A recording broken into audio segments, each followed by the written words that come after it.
You wake before dawn, not because you are rested, but because sleep has become light and uncertain. The air in your room feels heavy, damp with the breath of too many people living too close together.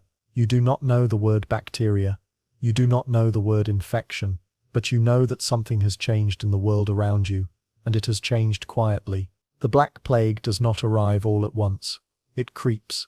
It whispers through ports and markets and narrow streets. It follows trade routes and footsteps. At first, it is only rumors. A ship arrives with half its crew dead. A nearby village loses 3 people in a single week. A priest begins performing more funerals than weddings. You listen, but you continue with your work, because stopping work means hunger, and hunger is familiar. Death, too, is familiar. What is new is the speed. In the middle of the 14th century, most people live lives shaped by routine. You rise with the sun. You eat what you can afford, usually bread, porridge, maybe onions, or cabbage. Meat is rare. Clean water is rarer. Your hands are cracked from labor. Your back stiff from years of bending. Illness is part of life. Fevers come and go. Children die young.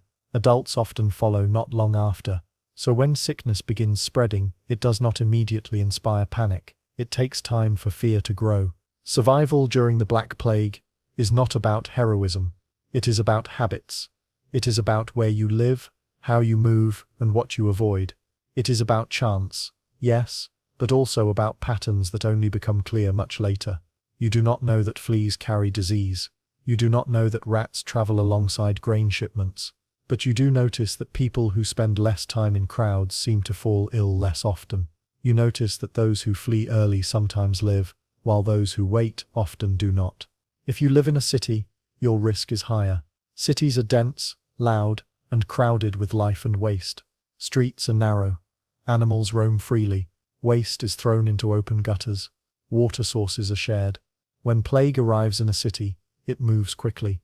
Bells ring constantly. Carts roll through streets collecting bodies. The smell of death becomes familiar. Survival here depends on leaving, if you can, or isolating yourself, if you cannot. If you live in the countryside, your chances are better, though not guaranteed. Villages are smaller, contact is limited, but villages are also tightly knit.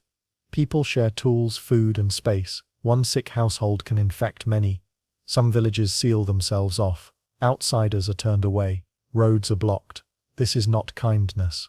It is fear, and fear, in this case, sometimes saves lives.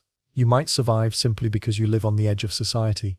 Shepherds, charcoal burners, and hermits often fare better than merchants or craftsmen. Isolation, usually a hardship, becomes protection. Those who travel less, who meet fewer people, who handle fewer goods, unknowingly reduce their exposure. Survival does not come from understanding the disease, but from living a life that limits its reach. Inside your home, daily choices matter more than you realize. Houses are dark and smoky, but smoke itself may help. Fires burn often, filling rooms with thick air. Some people believe bad air causes disease, so they burn herbs and resins. While the reasoning is wrong, the result may help repel insects. Cleanliness, though limited by resources, also plays a role. Washing clothes, airing bedding, and avoiding shared garments can reduce risk, even if no one knows why. Food becomes both comfort and danger. Markets are crowded, but avoiding them means hunger. Some people store grain and avoid public spaces. Others rely on barter with neighbors. Those who can afford it retreat to country estates, bringing servants and supplies. This movement spreads the disease further, but for individuals, it can mean survival. Inequality becomes deadly. Wealth offers distance, space, and choice. Religion shapes how you understand what is happening. Many believe the plague is punishment. Processions fill the streets as people pray together, singing, touching, gathering in large numbers. These acts of faith bring comfort, but also contagion. Some groups, like the flagellants, travel from town to town, whipping themselves in public displays of repentance. Their movement helps spread the disease across regions. Avoiding them, quietly stepping aside, may save your life. Doctors exist, but their tools are limited. They bleed patients, apply poultices, and recommend balance of humors. Some wear long robes and masks filled with herbs. Their presence reassures, but treatment rarely helps. Sometimes, the best survival strategy is avoiding medical care altogether, especially when it involves close contact with the sick. Families face impossible choices: care for loved ones and risk death, or withdraw and live with guilt. You learn to read signs: swellings in the groin or armpit, fever that does not break, sudden weakness. When these appear, time becomes short. Some households isolate the sick, others flee. Some towns mark infected houses. Doors are sealed, windows closed, food left outside. These measures are harsh, but they slow the spread. Survival often depends on whether your community acts early or waits too long. Work changes. Fields go unharvested. Workshops fall silent. Labor shortages appear. For survivors, this eventually brings opportunity. Wages rise. Land becomes available. But during the height of the plague, survival is about enduring loss. Friends disappear. Family lines end. Familiar faces vanish from daily life. The world feels hollowed out, quieter, slower, and heavier. You survive not because you are stronger or smarter, but because your path through the world intersects less with the disease. Perhaps you fall ill but recover. Some do. Immunity, though not understood, exists. Others survive because they leave at the right moment, or because their village closes its gates, or because they live far from trade routes. Survival is uneven, unfair, and deeply personal. As weeks turn into months, you realize the plague is not a single event. It comes in waves. Just when life seems to return, it strikes again. This teaches patience. It teaches caution. Survivors learn to live with uncertainty. They rebuild routines slowly, always listening for rumors, always watching for signs. The world after the plague is not the same as before, and neither are you. Yet even now, in the middle of it, you do not know how it will end. You only know how today feels. The weight of silence, the absence of footsteps, the constant calculation of risk. Every decision carries consequence, though you cannot see it clearly. Survival feels fragile, temporary, and uncertain.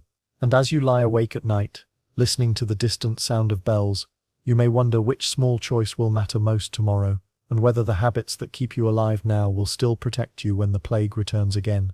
You survive the first wave, but survival does not feel like victory. It feels like waiting.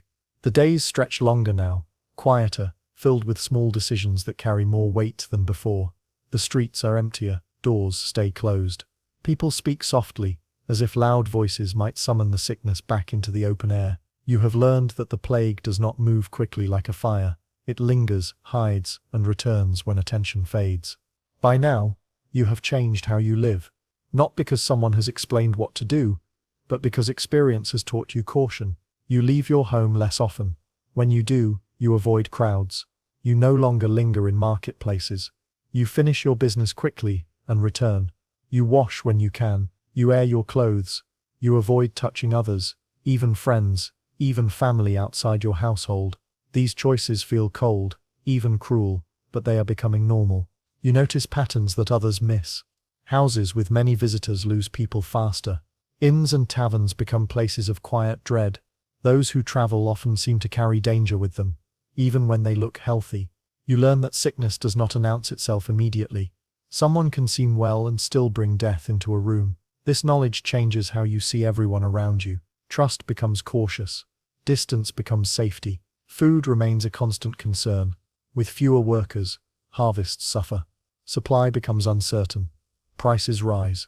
You learn to stretch meals. Bread becomes thinner. Porridge more watery. You eat what you can, when you can.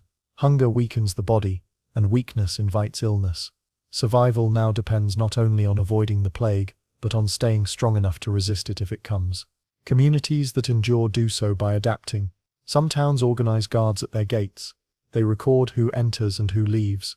Travelers are forced to wait outside for days before being allowed in. This practice, later called quarantine, is born from fear and observation rather than science. It does not stop the plague entirely, but it slows it. Slowing matters. Time becomes a form of defense. Inside towns, rules change. Public gatherings are discouraged or banned. Funerals become small or disappear entirely. Bodies are buried quickly, sometimes without ceremony. This lack of ritual troubles many. Death without prayer feels wrong, but the living are learning that survival sometimes requires letting go of tradition. Customs that once held communities together now threaten them. You also notice that some people recover. They fall ill, suffer fever and swelling, then slowly return to strength. These survivors are watched closely. Some fear them, others see them as blessed. Over time, it becomes clear that those who recover rarely fall ill again, at least not in the same way. They begin to care for the sick. They bury the dead. Their immunity, though not understood, becomes another quiet tool for survival. Work resumes unevenly. Fields must be tended. Animals must be fed. Life cannot stop entirely. Those who survive find themselves in demand. Labor becomes valuable. This changes social order in small but important ways. A peasant who lives may now bargain. A craftsman who survives may choose clients. Survival begins to reshape society, even while the plague still threatens. Religious belief continues to influence behavior. Some turn inward, praying privately. Others abandon faith altogether, believing they have been forsaken. A few seek pleasure, convinced the world is ending. None of these responses guarantee survival. What matters more is moderation, avoiding extremes, staying steady, keeping routines simple and controlled. Boring choices prove safer than dramatic ones. You hear stories from other regions. Some towns are wiped out entirely, others lose few. The difference often lies in timing. Early action saves lives, delay costs them. This lesson spreads slowly, carried by survivors rather than officials. Knowledge moves at the speed of conversation, and conversation itself is dangerous now. Still, word travels. People learn from distant tragedies. Inside your home, you change small things. You sleep separately if someone coughs. You clean surfaces with vinegar or ash. You keep animals outside when possible.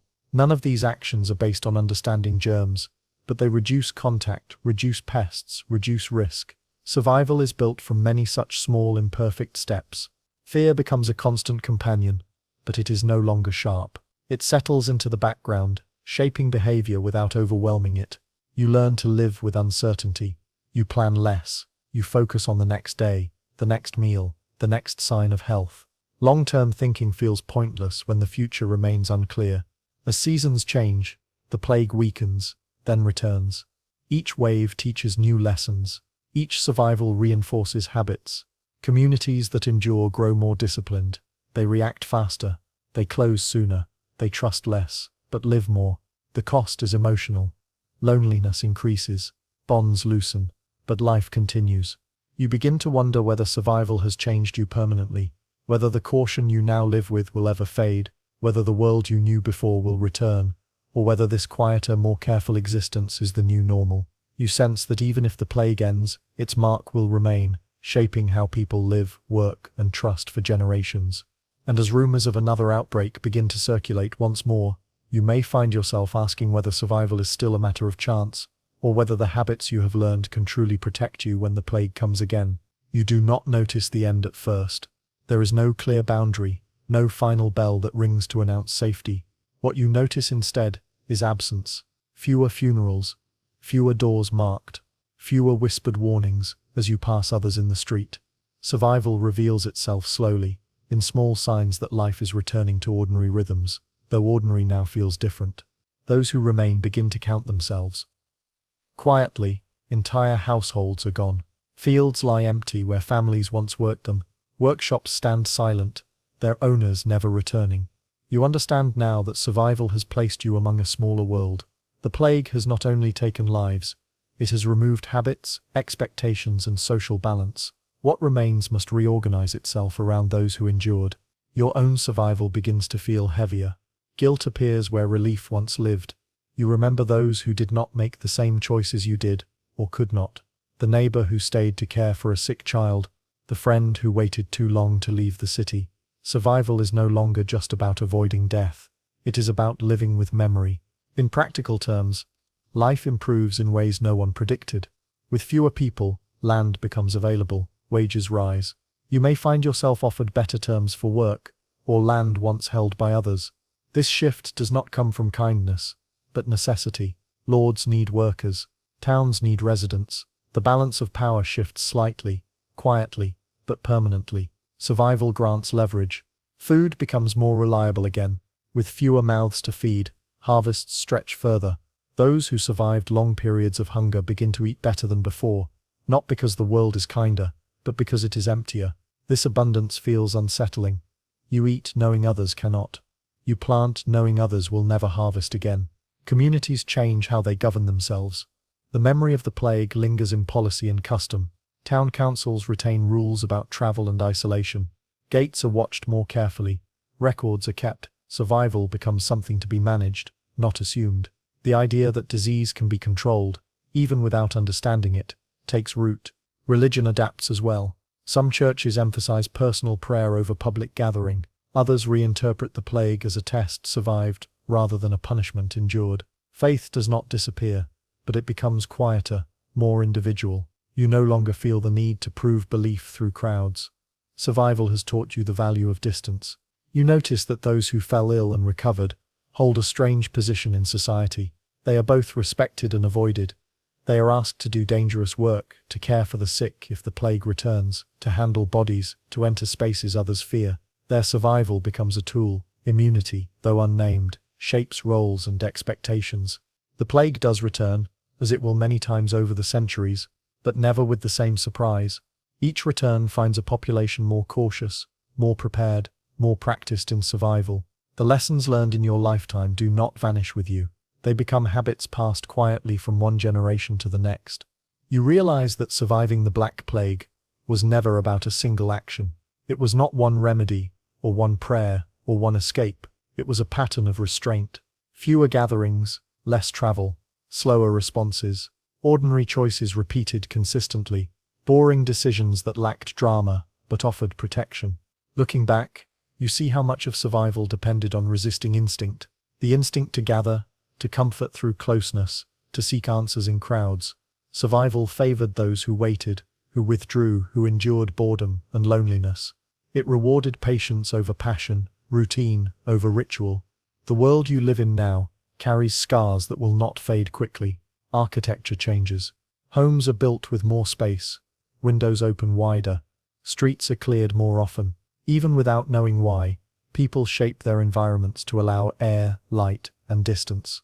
Survival becomes built into daily life. As you age, the plague becomes a story you tell less often, not because it is forgotten, but because it has been absorbed. It lives in habits, in caution, in the way people step aside when illness appears. The memory remains, quiet and persistent. You understand now that survival during the Black Plague was not an exception. It was a process that reshaped society. It altered how people thought about work, health, community, and time. It taught that progress does not always come from invention, but from endurance. When you consider the modern world, with its systems, its medicines, its warnings, you can trace their origins back to lives like yours. Lives that learned slowly, imperfectly, how to live alongside invisible threats. Your survival mattered, not because it was rare, but because it was cumulative. Each survivor added a lesson. Together, those lessons became history. And as you rest now, in a quieter world rebuilt from loss, you may recognize that the most lasting impact of the Black Plague was not the death it caused, but the way it taught humanity to survive by changing how it lives. One cautious, ordinary day at a time. You do not notice the beginning of a famine in a single moment.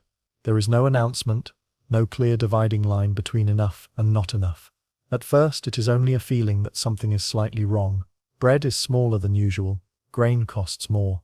The miller complains about poor yields.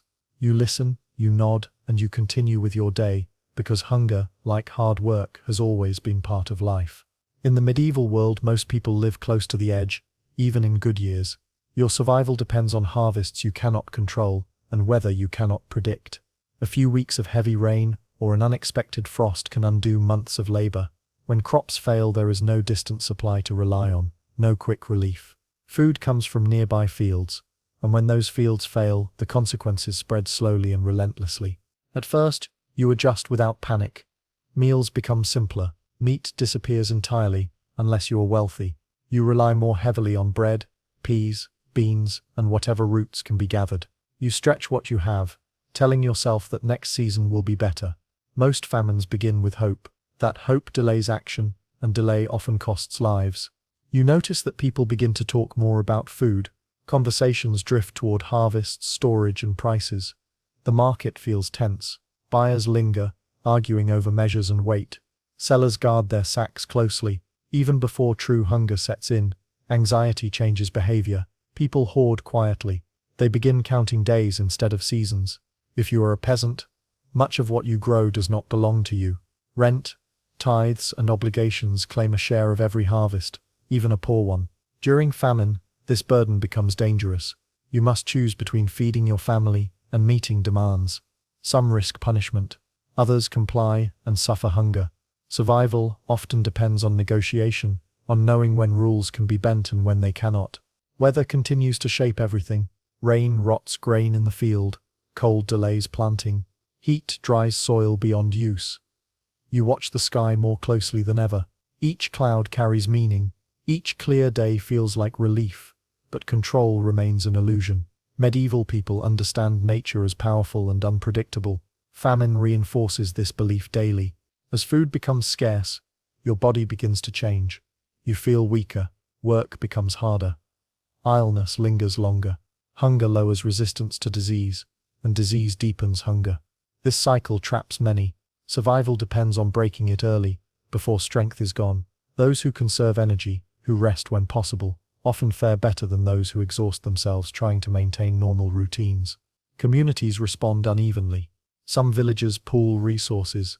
Grain is shared, measured carefully, rationed. These efforts require trust and leadership.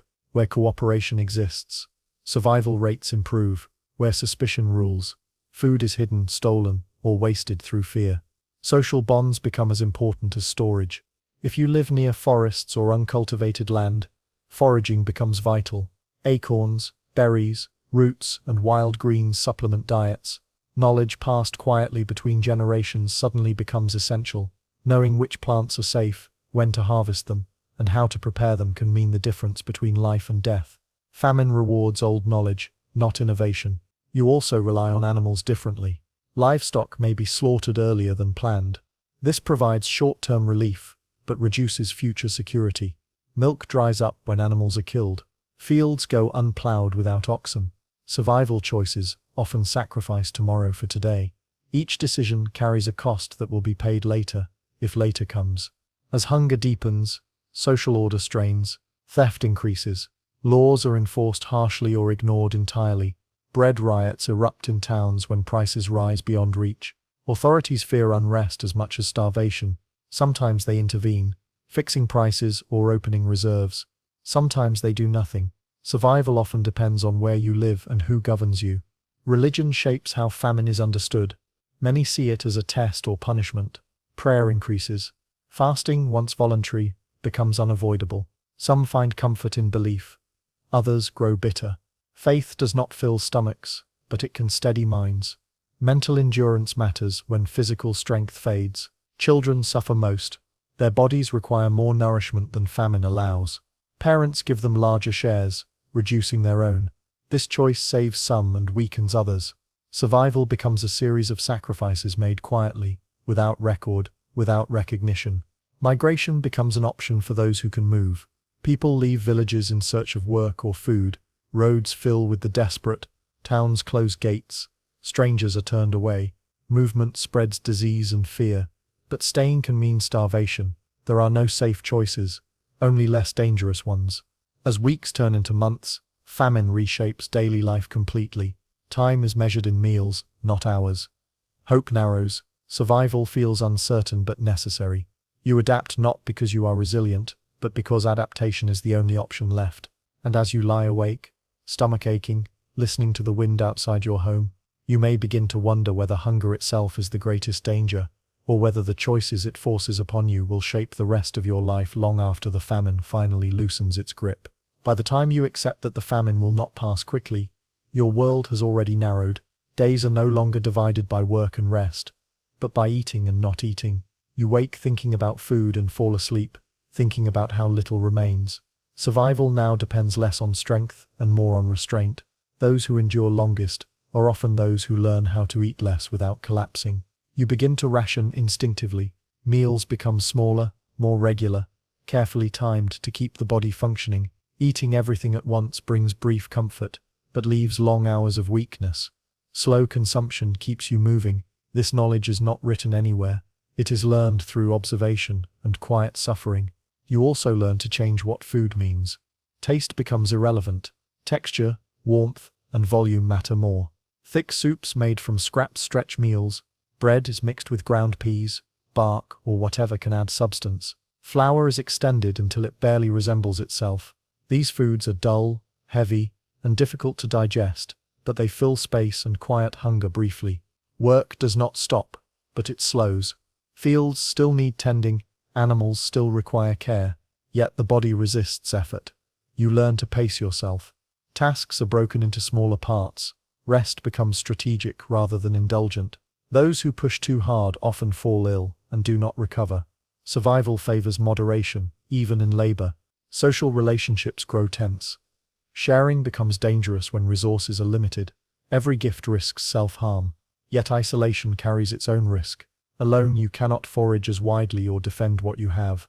Many families form small alliances, sharing knowledge rather than food. Information becomes valuable. Knowing where edible plants grow, which woods are still open, which roads are watched by guards can save lives. Markets change character. Where once there was noise and variety, now there is silence and repetition.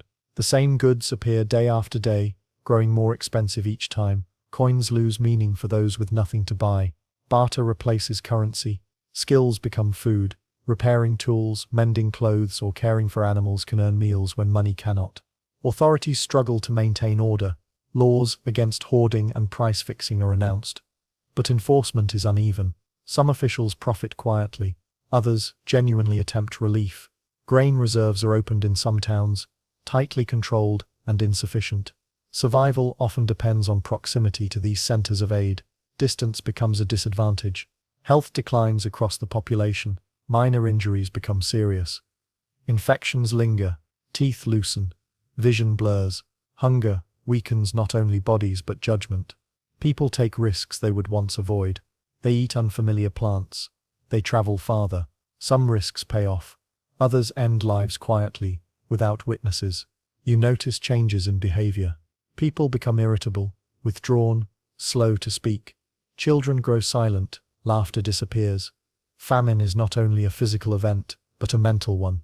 It reshapes personality. Endurance replaces ambition. The future shrinks to the next week, the next loaf, the next bowl of thin broth. Yet, even now, survival remains possible. Those who adapt early fare better. Those who accept scarcity and plan around it rather than denying it maintain strength longer. Pride fades.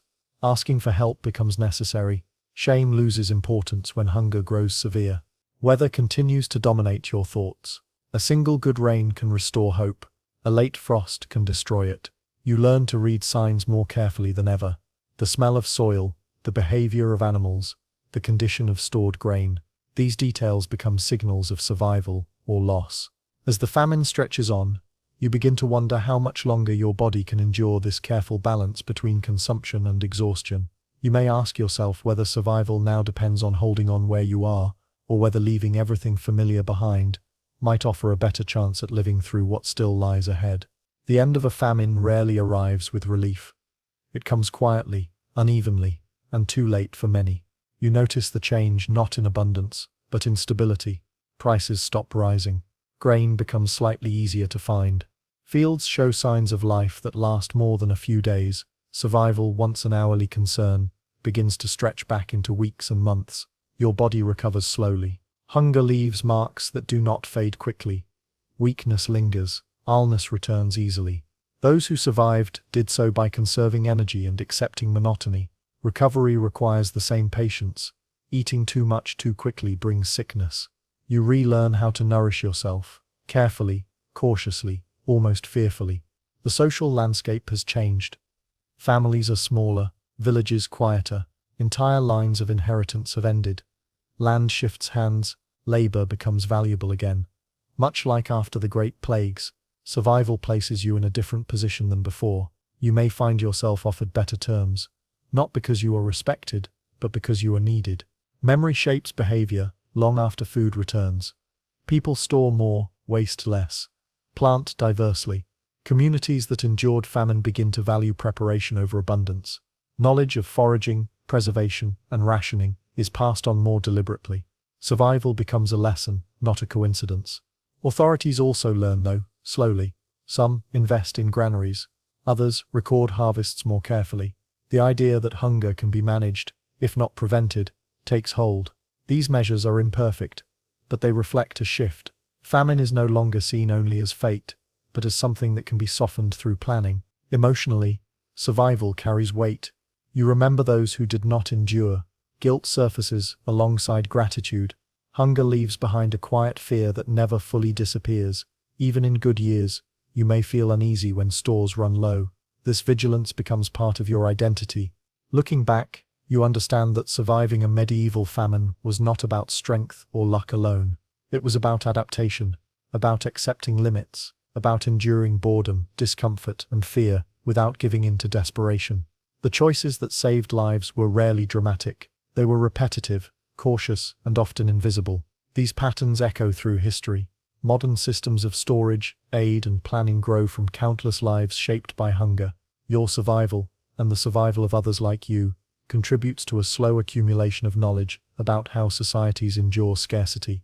As life settles into a new rhythm, you may find yourself wondering whether abundance will ever feel secure again, or whether the memory of hunger will always whisper beneath every meal, reminding you how fragile survival truly is.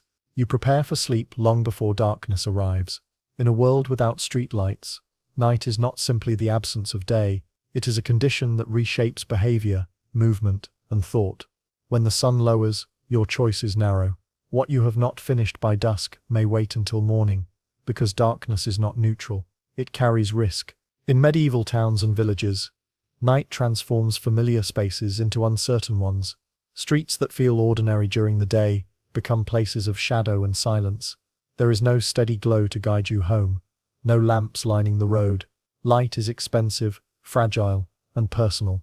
You carry it with you, or you do without. Most people plan their lives around this reality. Work ends early, meals are eaten while light remains. Doors are secured before night fully settles. Sleeping safely begins with preparation, not with rest. You think ahead because once darkness falls, reacting becomes harder. Your home is your primary defense.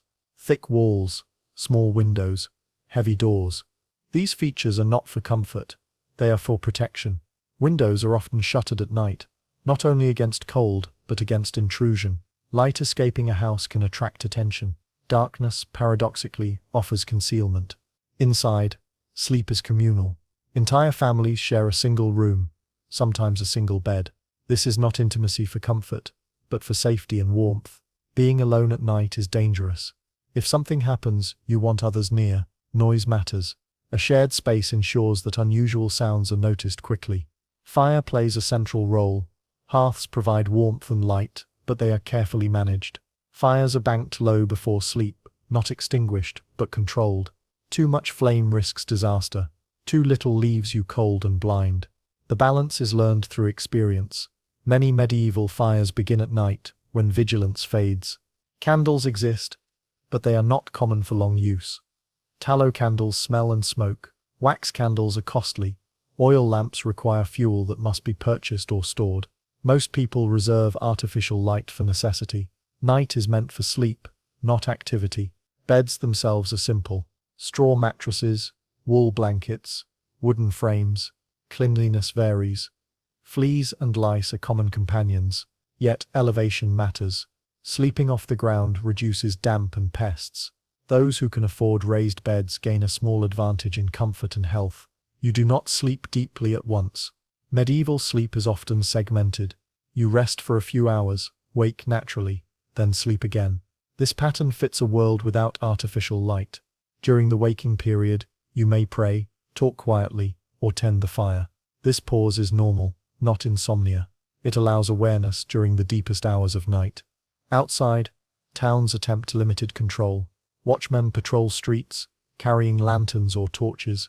Their presence deters crime, but coverage is uneven. You listen for their calls, marking the hours. Their voices provide reassurance, a reminder that someone remains awake. In rural areas, night brings different dangers. Wild animals roam closer. Wolves, boars, and thieves share the darkness. Livestock are secured carefully.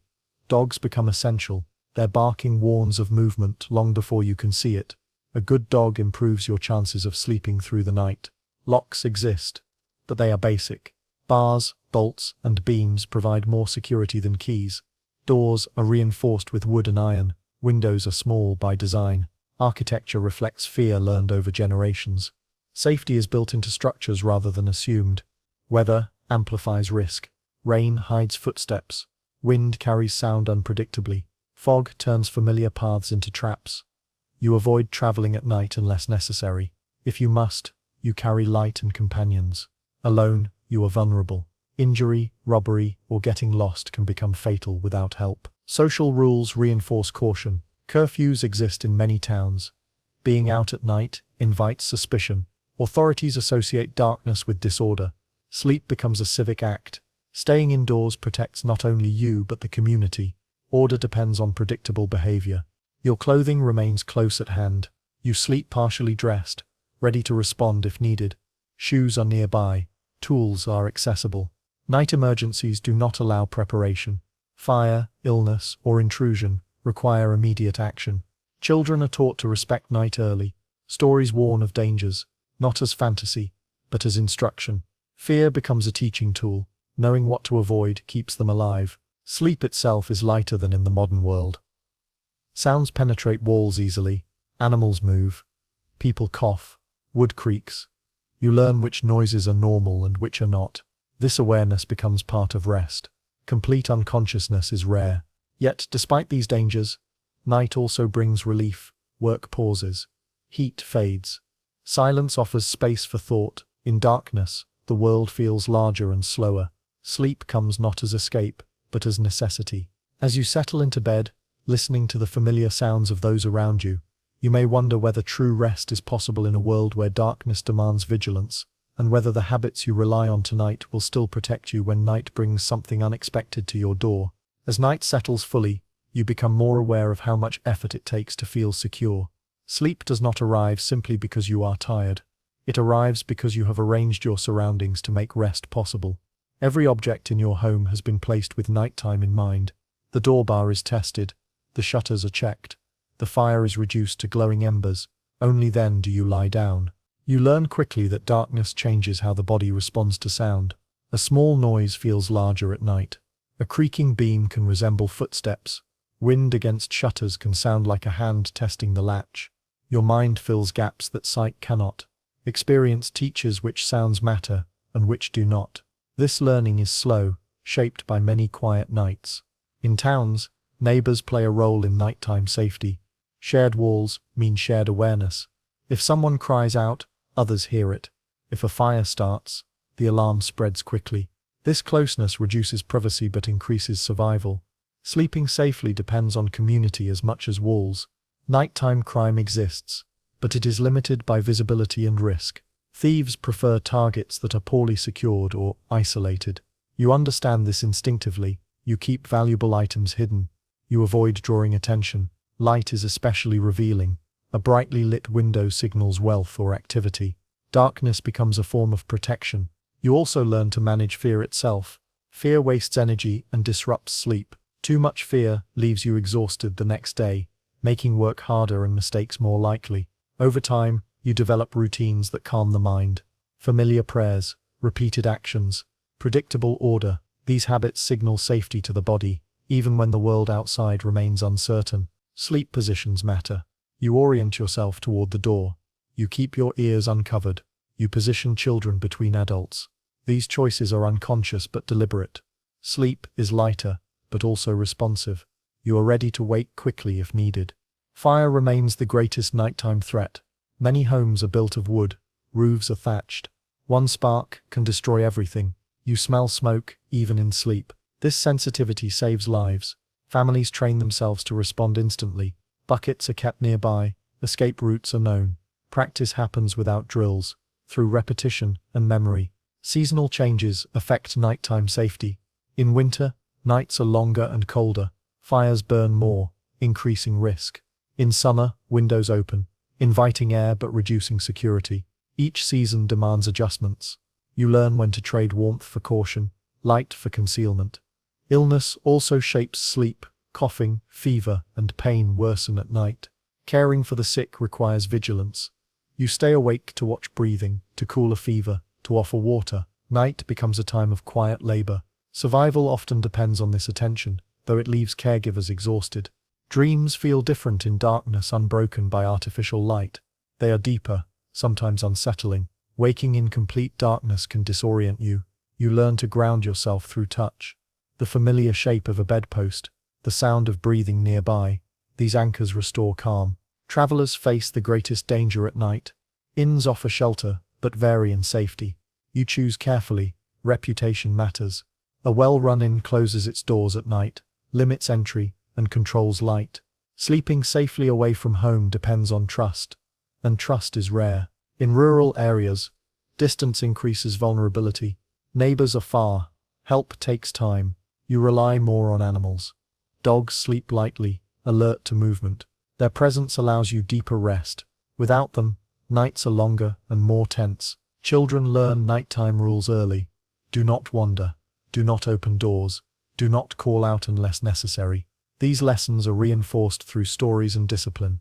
Night education is survival education. Despite all this, sleep remains essential.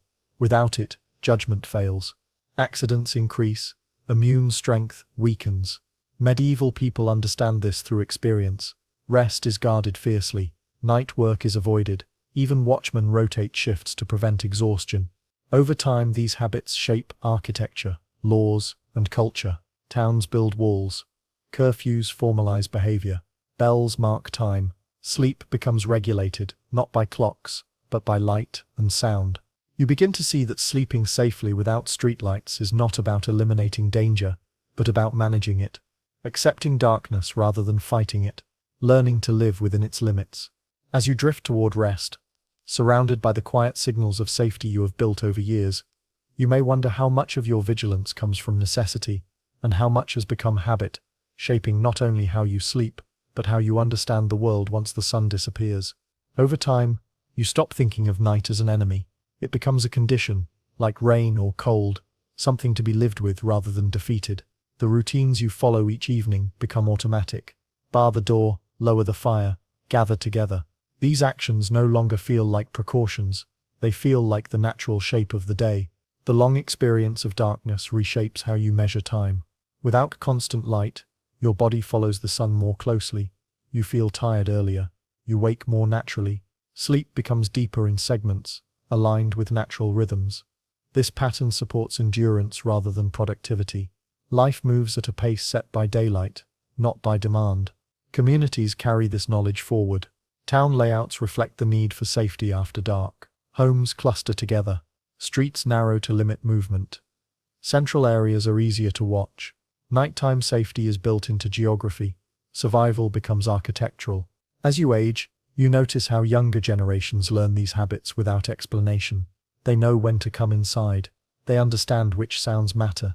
They accept darkness as part of life. Fear is taught carefully, not to terrify, but to inform. Night becomes familiar, rather than mysterious. The arrival of rare public lighting in later centuries changes behavior slowly. At first, people distrust it. Light exposes as much as it protects. Shadows shift rather than disappear. The habits formed over centuries do not vanish quickly. Even with light, people remain cautious. Night leaves its mark on culture, long after technology alters it. You reflect on how sleep shaped survival more than any weapon or law. Rest allowed people to work, to heal, to endure. Protecting sleep protected life itself. The quiet discipline of nighttime routines held communities together through uncertainty. Looking forward, the contrast with the modern world becomes striking. Constant light blurs boundaries, sleep shortens, vigilance fades. The lessons learned in darkness are easy to forget, yet they remain relevant. Awareness, routine, and respect for natural limits still shape safety and health.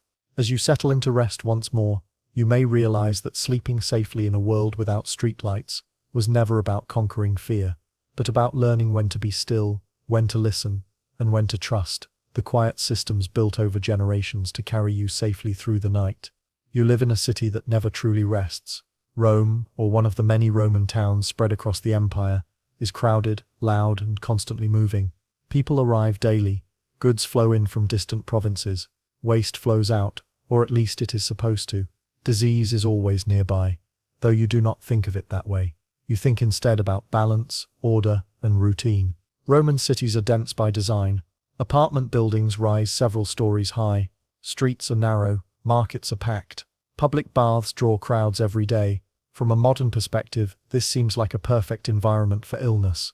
Yet Romans develop habits and systems that quietly reduce risk, not through understanding microbes, but through discipline and infrastructure. Water is central. Aqueducts carry fresh water from distant sources into the city. Fountains run constantly. You trust moving water more than stagnant pools. Flow matters. Romans believe bad air causes disease, but they also value cleanliness.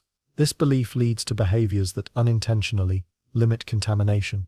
You wash often. Not just hands, but your whole body. Public baths are social spaces, but also hygienic ones. You scrape dirt and sweat from your skin with a strigil. You rinse in clean water. Bathing is routine, not luxury. Even the poor find ways to wash regularly. Clean skin reduces parasites and infections, even if no one understands why. Waste management, though imperfect, is systematic. Latrines connect to sewers. Waste is removed from living spaces.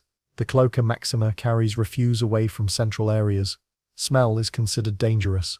Eliminating it becomes a public priority. This focus on odor reduces exposure to filth. Food preparation follows rules. Markets are regulated. Inspectors check weights and freshness. Spoiled food is a concern. Romans understand that bad food causes illness. They salt, dry, and ferment extensively. Preservation methods reduce bacterial growth, though the concept is unknown. Housing varies by class. Wealthy homes have courtyards that allow air and light. Poorer apartments are cramped, but even they follow building codes. Fire and collapse are greater fears than disease, but safety rules indirectly improve health. Windows, spacing, and height limits matter. You are taught from childhood to maintain order. Sweep your space. Dispose of waste properly. Visit baths regularly. These habits are social expectations. Failing to follow them invites criticism. Hygiene becomes cultural, not medical. Yet, disease still spreads.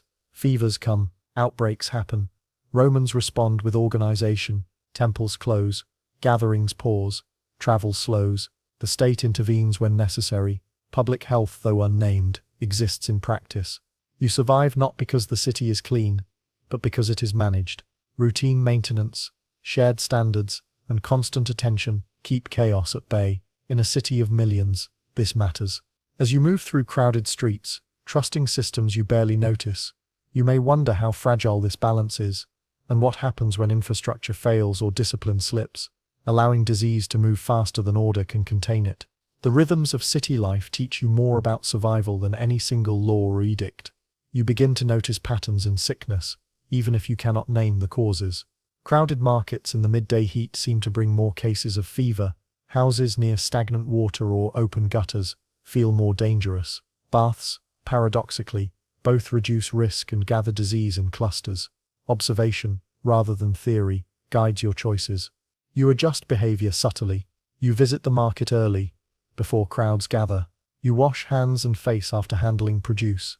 You avoid sharing cups or utensils. Personal habits, reinforced socially, become small shields against unseen threats. Survival depends on repetition and consistency. Air circulation matters. Courtyards, narrow alleys, and elevated rooms improve ventilation. Those who live in upper stories of insulae enjoy breezes and sunlight.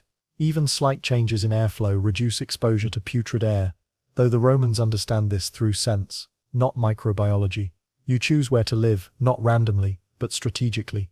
Public officials intervene during outbreaks. Food inspectors increase patrols. Magistrates limit gatherings. Temples and theaters close temporarily. Street sweepers work overtime.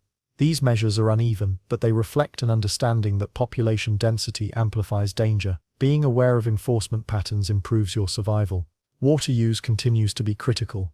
Drinking fountains are monitored. Wells are tested by smell. Pools and public baths are drained and refilled. Even small lapses in cleanliness threaten lives. You learn to bring your own water when possible. Travelers are cautious, trusting established sources over roadside streams. This cautiousness becomes instinctive. Hygiene habits in the household take on ritual importance. Floors are swept multiple times daily. Bedding is aired in sunlight. Food is stored off the ground. Clothing is washed and folded to prevent pests. Children are taught early that these routines are non-negotiable. Compliance becomes a moral as well as practical duty. Social interaction shapes risk. Friends who are sick are avoided gently. Invitations are declined without offense. Gossip spreads warnings of fever or malaise. Information, even in the absence of scientific knowledge, functions as early warning. You learn to trust rumor selectively, filtering by reliability and distance. Workplaces adapt as well. Workshops maintain clean floors, tools are washed or burned if contaminated. Communal meals are limited during outbreaks. Labor is staggered to reduce contact. These practices balance productivity with survival, teaching you that life cannot stop entirely, even when danger is high. Children's survival depends on both guidance and observation. They mirror adult habits. They learn to wash hands, avoid certain play areas, and respect distance. Education, practical rather than formal, becomes a tool for community defense. Survival is embedded in everyday teaching. Travel remains hazardous. Roads connect cities, but they carry disease along with goods. Inns enforce hygiene as best they can. You choose routes carefully, avoiding towns rumored to be sickly. Movement is strategic. Distance provides protection, but also uncertainty. Travelers who miscalculate may not survive. Religion continues to influence daily life. Temples provide healing rituals and advice, even if the methods are symbolic. Processions continue cautiously, often adapted to reduce crowding. Faith functions as social guidance, calming anxiety while reinforcing habits that incidentally reduce disease spread. By now you understand that survival in a Roman city is not the result of luck alone. It is built from daily choices: when to visit the market, how to arrange your home, when to wash, when to rest, who to trust. Each small decision, repeated, creates a web of protection that limits exposure and preserves life. Yet the city is never completely safe. Epidemics return, sometimes striking unpredictably. Those who survive do so because they notice patterns, act consistently, and respect routines that others ignore. Even with knowledge and preparation, the balance is precarious. As you move carefully through streets bathed in sunlight, aware of shadows, puddles, and odors, you may wonder whether survival is permanent, or whether a single lapse, one crowded bath, one spoiled loaf, one careless choice, could undo months of careful living, and whether the city's systems are resilient enough to protect you against the next outbreak. Eventually, you notice that the city begins to feel safer, though not because the threat of disease has vanished. It feels safer because you have adapted. You understand the flow of people, the patterns of water, the rhythms of daily life that minimize risk. Survival is not a matter of avoiding exposure entirely, but of managing it intelligently. Over time, infrastructure reinforces these habits. Sewers are maintained more diligently. Aqueducts are inspected, streets are swept, regulations on food and water are codified, public baths continue to operate, but routines ensure better circulation and cleaner pools. Rome, in its constant maintenance and attention, becomes an organism in which each habit and law protects life indirectly. Your household has changed as well. Bedding is cleaner, floors are scrubbed regularly, children are trained meticulously in hygiene and observation. Illness is monitored closely, sick family members are isolated when possible, and care is administered with caution. These domestic routines mirror broader civic practices, creating a network of protection that blends private and public efforts. Work and trade resume more normally, but caution remains. You maintain habits developed during outbreaks, washing hands before meals, avoiding crowded gatherings when illness spreads, and monitoring the health of neighbors. These patterns persist even when danger seems low. Routine, more than fear, now guides behavior. Socially, communities evolve. Neighbors watch one another, sharing information about fevers or suspicious symptoms. Gossip becomes practical intelligence. Communities that maintain vigilance survive better. Reputation is intertwined with adherence to sanitary and social norms, creating subtle pressures that reinforce safety. Travel continues, but with awareness. Roads connect regions, carrying goods and ideas, as well as disease. You choose routes carefully, avoiding areas rumored to be sickly. Inns and way stations that maintain cleanliness attract more travelers. Patterns of avoidance and selection reduce exposure for those who understand them. Even religion reflects survival instincts. Temples and rituals adapt to crowd control. Prayers for health are paired with practical measures, distancing, fasting, and avoidance of contaminated areas. Faith and observation coexist, guiding both mind and body through danger. You begin to understand that survival is cumulative. No single habit guarantees life, but the combination of careful observation, disciplined routine, social cooperation, and structural systems creates a web of protection. Each generation passes knowledge on to the next, refining practices without understanding the invisible agents behind illness. Rome's cities endure not because disease ceases, but because people learn to live within constraints, adjusting behaviors to preserve life. And as you walk through the streets at dusk, observing clean fountains, patrolled roads, and families tending to small gardens within the city, you may reflect on the paradox of your existence, that living in a crowded, chaotic, and dangerous city requires a quiet, almost invisible mastery of routine, foresight, and restraint, and that the ordinary rhythms of daily life, washing, sweeping, pacing, watching, are what truly safeguard humanity against the invisible threats of the world. You stand on the deck of a small medieval cog, feeling the salt spray sting your face and the wind tug at your clothing. The horizon stretches endlessly in every direction. The sea is vast, unpredictable, and indifferent. Survival here is not a matter of heroism or luck. It is a product of observation, preparation, and routine, learned through years of quiet experience rather than instruction. Ships are small by modern standards, often made of oak planks held together with iron nails and tar. The vessel creaks with every swell, water seeps through tiny cracks. You learn not to panic. Each leak has a cause and a solution, a patch, a bucket, a careful shift of cargo to stabilize the boat. Calm, measured action is more valuable than skillful bravado. Panic kills faster than storms. Food on board is basic. Hardtack, salted meat, dried fish, legumes, and occasionally cheese form the diet. Fresh water is rationed carefully. Barrels are covered to prevent contamination. Spoilage is deadly. You learn to inspect provisions constantly, smelling, tasting, tapping barrels to detect leaks or rot. Waste is minimized. Every bite counts. Hunger is a constant companion, yet overeating or mismanaging stores can be worse than rationing. Navigation relies on observation. Maps exist, but they are rough and often inaccurate. Coastal landmarks, stars, currents, and bird flight patterns guide movement. You develop a sense for the wind and waves, learning to read the subtle signals the sea provides. A sudden change in color, smell, or movement can signal danger. Survival depends on noticing these cues before disaster strikes. Weather is both ally and enemy. Calm seas allow repair, observation, and careful management of resources. Storms demand focus, coordination, and courage.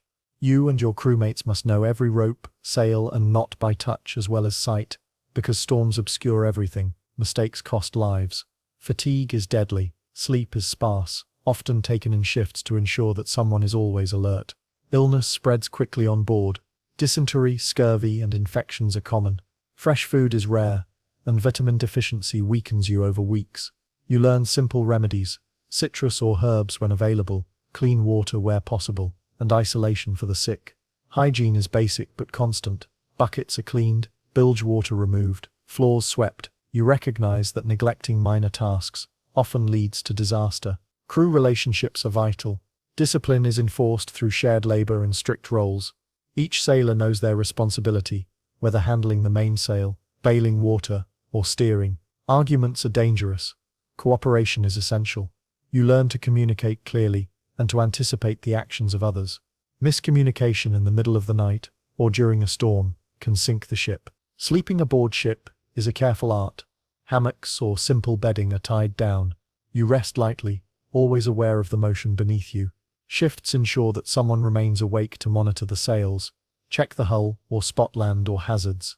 Sleep is segmented, shallow, but practiced. Exhaustion is managed because survival depends on remaining alert. Pirates, hostile vessels, and political conflict present threats beyond the natural world. Ships can be boarded unexpectedly, and survival requires both defense and diplomacy. Crew morale influences performance in these encounters. Fear, when controlled, sharpens focus. Fear, when uncontrolled, invites mistakes. Awareness of the broader context, the politics of ports and the reputations of captains, becomes part of survival strategy. Daily routines are subtle but life-preserving. Maintenance, rationing, observation, and communication create a rhythm that balances work, rest, and vigilance. Any deviation carries risk. Each task is both mundane and critical, From tightening a rope to inspecting a barrel of water, survival lies in repetition, attentiveness, and endurance, not in daring feats. As you gaze across the endless water, the wind tugging at your hair and the hull creaking beneath your feet, you may wonder whether skill, discipline, or luck matters most, and whether any sailor, no matter how careful, can truly command the vast and indifferent sea. By now, the patterns of life aboard the ship are ingrained. You know the rhythm of the waves, the subtle cues of approaching weather, and the way the vessel shifts beneath your feet in every kind of tide. Survival at sea is built on repetition. The same checks, the same adjustments, the same careful attention to every detail. Even small mistakes, a mistied knot, a neglected leak, a barrel left unsecured, can cascade into disaster. Food management has become a full-time concern. Rations are measured carefully. Hardtack is split into portions, legumes soaked to stretch further, salted meat cut thinly. You constantly rotate barrels to prevent spoilage and inspect water for cloudiness or odor. Any sign of contamination prompts immediate action. Discard, boil, or filter. Fresh catches, fish, seabirds, offer relief, but also risk foodborne illness if mishandled. Your body adapts to monotony, consuming the same meals day after day, learning to survive on what seems insufficient. Scurvy is an ever-present threat. The absence of fresh fruits and vegetables slowly weakens muscles, gums, and energy. Sailors experiment with remedies, wild herbs when near shore, citrus when available in port. Even small interventions make a difference, though the true cause is unknown. Knowledge here is empirical. The sick get better with certain foods or treatments, and worse without them. Survival relies on observing patterns carefully. Storms become tests of endurance rather than spectacle. Waves rise like mountains. The ship pitches and rolls. Water pours over the deck, and sails snap under pressure. You move mechanically, tightening ropes, lowering sails, securing cargo, bailing water. Sleep is forgotten. Fear is tempered by focus. Panicking ensures nothing is done correctly. The storm does not negotiate. Only careful labor and coordination can carry you through it. Health is fragile. Minor wounds can become infected in the damp, salty air. Seasickness leaves you weak and dehydrated. Illness spreads quickly in the confined space. Isolation of the sick is essential but difficult. You monitor each crewmate, noting fatigue, pallor, or fever. A single overlooked symptom can jeopardize the entire ship. Prevention, vigilance, and early intervention are far more effective than cures. Navigation remains both skill and intuition. Charts are scarce, maps are crude, and compasses are rare or imprecise. You rely on the sun, stars, bird flight, and the behavior of waves and currents. Reading the sky becomes as important as reading the ship. Clouds, color of the water, and wind direction inform every decision. Survival depends on your attention to details that might seem irrelevant to outsiders. Sleep is now a negotiation with both body and duty. Shifts are staggered, so someone is always awake. When you do sleep, it is light and fragmented. Every sound, splash, creak, shout, demands assessment. You wake quickly, responding to movement or changes in conditions. Exhaustion is constant, yet you learn to pace yourself, knowing that the faintest lapse in awareness could sink the ship. Social dynamics shape endurance. Cohesion is critical. Arguments are risky, especially when fatigue runs high. Leaders enforce order through both authority and example. Discipline is not optional, it is survival. Every sailor's skill, focus, and willingness to follow routine directly impacts the safety of the entire vessel. Even leisure is functional. Simple tasks, storytelling, or quiet observation during calm weather help maintain mental health. Sailors who lose morale become careless, more likely to make mistakes. You learn that mental resilience is as crucial as physical strength.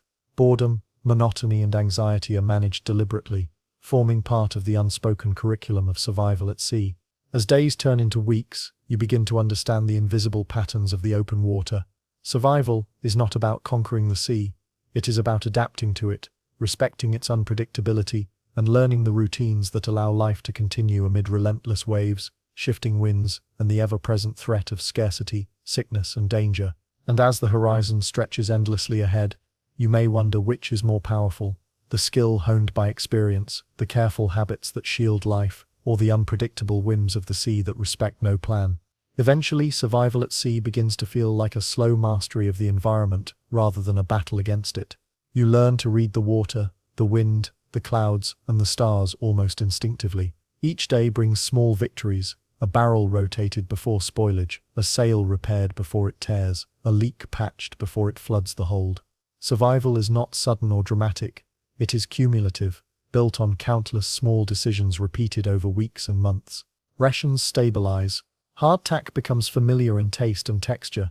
Salted meat, dried legumes, and occasional fresh fish form a monotonous but sustaining diet. Water barrels are carefully monitored, filtered, and rotated. You realize that survival is as much about restraint as it is about abundance. Eating too quickly or hoarding unnecessarily can undo the careful balance maintained over days of careful observation. Storms, though frightening, become less threatening with experience.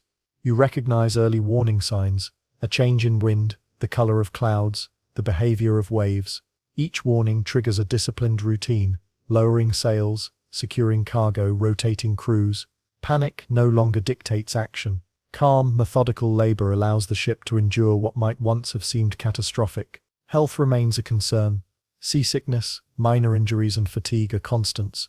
But careful hygiene, attention to wounds, and isolation of the ill prevent more serious consequences. Scurvy is mitigated by foraging near coasts or acquiring citrus and herbs when possible. Observation of symptoms and response become your greatest tools for survival, even when causes remain mysterious. Sleep is now a negotiated rhythm with the ship. You rest in segments, always alert to sound, smell, and motion. Light, touch, and temperature cues guide you. Each crewmate follows similar patterns. Everyone is both observer and participant, creating a network of vigilance that allows life to continue despite the unrelenting movement of the sea. The crew itself becomes part of the survival equation. Trust, coordination, and understanding of roles are indispensable. Disputes are resolved quickly or avoided entirely. Shared knowledge and disciplined labor prevent mistakes that could be fatal. Survival depends on both individual skill and collective harmony. Navigation and observation continue to dominate every decision. You rely on subtle signs. The flight of seabirds, foam on waves, shifting currents, and distant cloud formations. Maps and compasses are supplemental. Intuition honed by experience guides choices. Mistakes are costly. Success lies in the cumulative effect of countless small, attentive decisions. You begin to understand that life at sea is sustained less by daring or luck and more by endurance, awareness, and routine. The same habits that preserve health, food, and safety in calm waters also carry you through storms, threats, and uncertainty. Survival is a quiet, persistent practice rather than a heroic feat.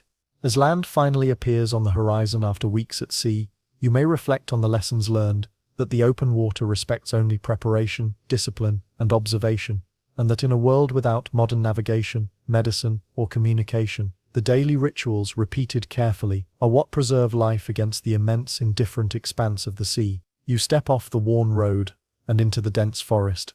Sunlight filters through the leaves, casting shifting patterns on the uneven ground. The forest is alive with sound, the rustle of small animals, the distant call of birds, the whisper of wind through branches. You are far from the safety of town or monastery. Every step matters. Survival depends on observation, preparation, and knowledge passed quietly through generations. Getting lost here is dangerous. Starvation, injury, or exposure waits silently. Paths are rare and often misleading. Trails used by hunters, merchants, or pilgrims may vanish suddenly, overgrown or blocked. Even familiar landmarks can change with the seasons. A stream that guides you in summer may dry or shift by autumn. Trees lose their leaves, obscuring markers once relied upon. You must constantly adjust, relying not on memory alone, but on careful observation of terrain, water, and sky. You carry simple tools, a staff for balance, a knife for clearing brush, perhaps a small bundle of food. Every item serves a purpose. Weight slows you down, so choices are deliberate. You learn to ration food and water carefully, because access is uncertain. Small errors, like misjudging a stream's depth or failing to find a spring, can become critical. Travel is rarely solitary. Companions increase chances of survival. They provide additional eyes, carry supplies, and help with navigation. Silence is maintained when necessary. Unnecessary noise can obscure subtle signals in the environment. You notice how sound travels through the forest. A rustle might be a deer or a predator. Listening carefully, moving deliberately, becomes instinct. Landmarks are interpreted constantly. Large rocks, unusual trees, and distant hills are noted. Moss growth, water flow, and animal trails guide you. Seasonal knowledge is essential. Snow, rainfall, or drought changes the forest dramatically. You carry mental maps built from prior experience, not paper, since maps are rare, often inaccurate, and sometimes dangerous to rely upon. Trust is placed in the land itself, in observation rather than in written guides. Weather shapes decisions continuously. Mist obscures direction. Rain washes out trails and swells rivers. Heat increases thirst and fatigue. Cold saps strength and dulls judgment. You adjust pace, route, and rest periods to match conditions. Every choice is survival-oriented. Every delay potentially costly. Exposure can be fatal, but careful planning mitigates the worst effects. Knowledge of plants and animals is vital. Edible roots, berries, and herbs supplement rations. Poisonous plants must be recognized and avoided. Animal behavior can indicate danger or opportunity. Birds circling in one area might signal prey or predators. Tracks in mud or snow can reveal hidden threats. Survival is grounded in observation, pattern recognition, and learned intuition. Night presents special challenges. Without fires, the forest becomes nearly opaque. You rely on memory of paths, the positions of stars and sound to move safely. Fire provides warmth and safety, but also risks revealing your location to predators or hostile humans. Choices about when and where to rest are deliberate. Sleep is light, often in shifts if traveling with others. Every rustle could be a threat. Safety is reinforced by local knowledge. Townsfolk, guides, or experienced travelers share insights: which areas flood in spring, where wolves gather, which trails are reliable. You learn to trust experience over rumor, but also to remain alert. Even a familiar route can hide hazards. Your survival depends on combining shared wisdom with personal observation. You also adjust mental habits. Fear is managed carefully. Panic leads to rash decisions, wandering off trails, misjudging water crossings, or abandoning supplies. Calm, deliberate action prolongs life. Mental endurance becomes as critical as physical endurance. Decisions are measured, not rushed. You develop patience, focus, and awareness, knowing that the forest does not forgive error. As you pause by a stream to rest, listening to the gentle flow and watching the sunlight shift through branches, you may wonder how many travelers before you relied on these same quiet habits, and whether the lessons they learned are embedded invisibly in the paths you follow, guiding you even when the way ahead is uncertain, and survival seems entirely dependent on your own vigilance. As you move deeper into the forest, the lessons of earlier travel solidify into instinct. Every step is deliberate. You read subtle signs, the direction of fallen leaves, the way moss clings to northern-facing trees, the tracks left in mud or snow. You notice bird flight patterns and animal calls, and you adjust your route accordingly. Survival depends not on courage alone, but on constant attention to small details that others might overlook. Food remains a constant concern. Your initial rations are carefully portioned. Hard bread, salted meat, dried fruit, and legumes form the backbone of your sustenance. When available, wild plants supplement your diet. You identify edible roots and berries with precision, avoiding poisonous ones. Even small mistakes could be fatal. Some berries cause illness, others are deadly. You learn from observation, memory, and guidance from more experienced travelers. Water is more critical than food. Streams, springs, and rainwater provide life, but contamination is a hidden threat. Stagnant pools are avoided. Flowing water is preferred. You may boil water over a small fire, or use cloth to filter debris. Thirst is never ignored. Even a slight misjudgment in hydration can reduce alertness, slow decision-making, and increase the risk of accidents or getting lost. Navigation challenges intensify as terrain shifts. Hills, ravines, and dense undergrowth complicate movement. You rely on natural markers, a crooked tree, a cluster of stones, or the angle of sunlight through branches.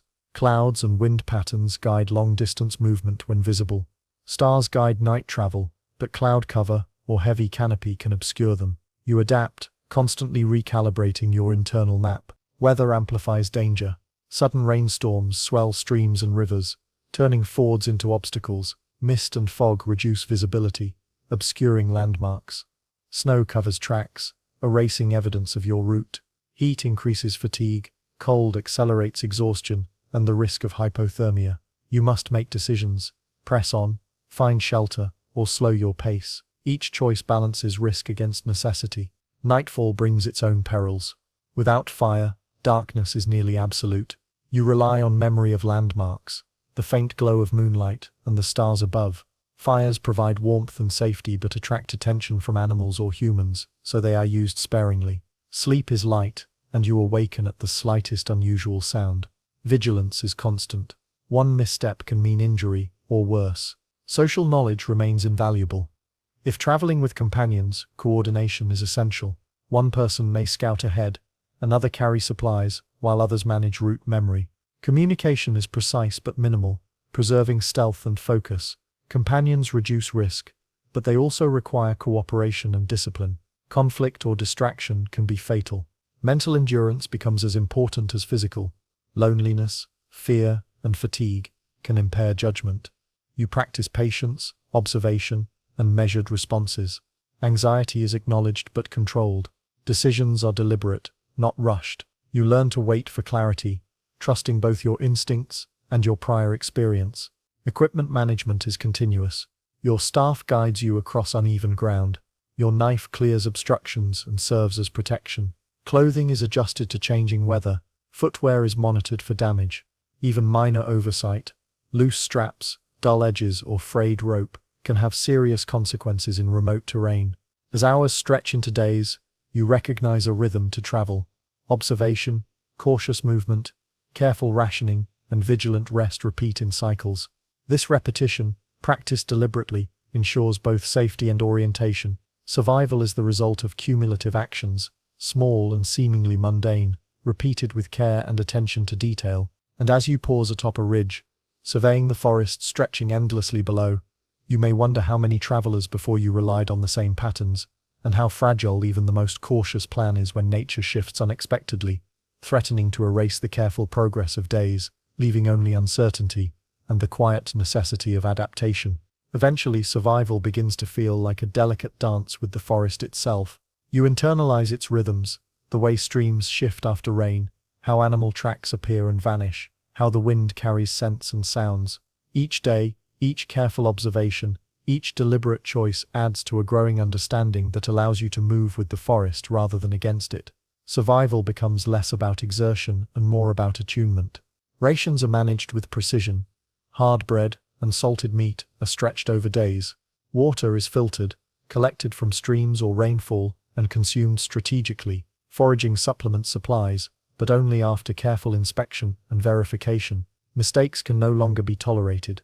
Even the smallest lapse, misidentifying a plant, missing a landmark, underestimating fatigue, carries consequences that may last for hours or days. Navigation is now a practiced skill. Landmarks, celestial cues, and subtle environmental signals guide your path. You learn to anticipate changes, a hill that obscures the sun, a valley that alters wind direction. The way clouds signal impending storms, night travel becomes manageable. Stars, moonlight, and sound create a map in your mind. Fires are used sparingly, as sources of warmth and signaling, but always with the understanding that they can attract unwanted attention from animals or humans. Companions remain central to survival. Trust is critical. Shared knowledge, observation, and vigilance reduce individual errors. Arguments or fatigue that affect one person ripple across the group, so cooperation and discipline are non-negotiable. Silence, attention, and coordinated action become tools as vital as food or water. Together, you extend your reach and your ability to interpret the environment. Sleep, when possible, is carefully structured. Light, segmented rest allows for continued awareness. Every rustle, shift in wind, or splash of water is evaluated. Even during sleep, your senses remain attuned to danger. Rest is essential, but never complete. It is a constant negotiation between body environment and risk. Physical and mental resilience are intertwined. Fatigue, fear, or hunger reduce judgment, while careful attention and routine preserve it. You learn to pace yourself, manage anxiety, and maintain focus under stress. Survival is rarely dramatic. It is quiet, repetitive, and cumulative. Every small, deliberate action, tying a knot, checking water, observing a landmark, builds toward safety. By the time you approach the edge of the forest, having navigated days of uncertainty, you recognize that survival is not about conquering the wilderness, but about living within its limits. It is the consistent application of observation, discipline, and adaptability that allows you to emerge intact. The forest is indifferent, unforgiving, yet navigable by those who respect its patterns. And as you step back onto a worn road, feeling the change from dense canopy to open sky, you may reflect on the lessons embedded in each cautious decision, that survival in the medieval wilderness required patience, awareness, and humility. That knowledge passed quietly from traveler to traveler, guided movement as surely as any map. And that even the most skilled navigator is subject to the forest's quiet power, forever reminding you how thin the line between safety and disorientation truly is. You awaken before dawn, the chill of the stone cell pressing against your back. Outside, the mountains or dense forests surrounding the monastery are silent, except for the occasional crow or the rustle of wind through the trees. You are alone, or nearly so, yet never without structure. In this isolation, survival is as much about mental endurance as physical sustenance. The life you lead is quiet, deliberate, and measured, shaped by routines that protect both body and mind. The monastery itself is your first layer of protection. Thick walls insulate against cold and intruders. Narrow windows allow light and air, but not excess exposure. Doors are solid, often reinforced with iron, and locked at night. Within these walls, life is controlled carefully, sleeping in small cells, working in shared spaces, eating in silence, and moving according to schedule. Safety is built into architecture as much as into daily practice. Food is simple and functional. Bread, cheese, legumes, and occasionally salted or smoked meat provide nourishment. Vegetables from monastery gardens supplement meals. Preservation matters. What is harvested in summer must last through winter. Every calorie is accounted for, every ration measured. Overeating is frowned upon, not only as discipline but as practical management. Waste invites disease, attracts pests, and depletes stores meant to last months. Water comes from wells, springs, or small streams. It is tested by observation. Clarity, taste, and flow indicate safety. Contamination can be deadly. Wells are protected, sometimes within enclosed courtyards, to reduce exposure to animals or accidental waste. Even slight carelessness, leaving a bucket uncovered or ignoring debris, can have serious consequences. Vigilance over water is constant, instinctual. The day is divided into rigid segments. Prayer, work, study, and meals occur at fixed times. This structure is protective. Mental health in isolation depends on predictability. Uncertainty or idleness can lead to anxiety, fatigue, or despair. Monks use routine to maintain focus and stability. Survival here is psychological as well as physical. Work is often repetitive, but essential. Gardening, copying manuscripts, cleaning, cooking, and repairing structures all demand attention.